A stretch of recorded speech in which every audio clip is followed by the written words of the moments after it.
I'm Philip Delves Broughton. I'm the author of The Art of the Sale, Learning from the Masters About the Business of Life. We sell all the time in everything we do. We sell to our children, to our boyfriends, girlfriends, husbands, wives, in order to get jobs. Really as a way to turn all of our interests and passions into livelihoods and to really get what we want. So those three elements were what interested me about sales.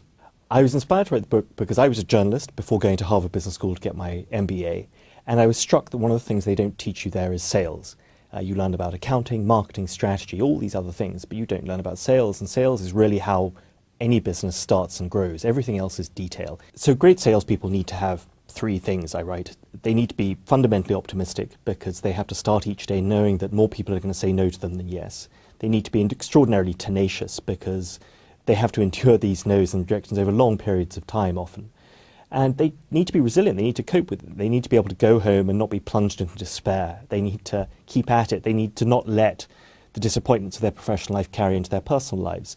There's no hiding in sales. It's not a job where you can go and shuffle papers all day and go home.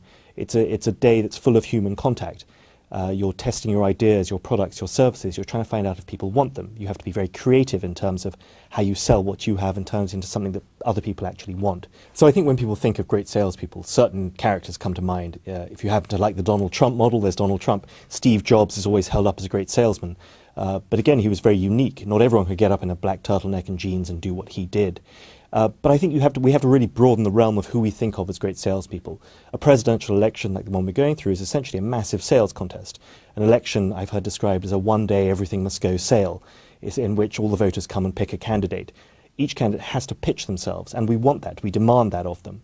I think Nelson Mandela I talk about as a great salesman, a man who essentially achieved an impossible task by persuading the white South African government that he could be their bridge out of apartheid into a multiracial South Africa.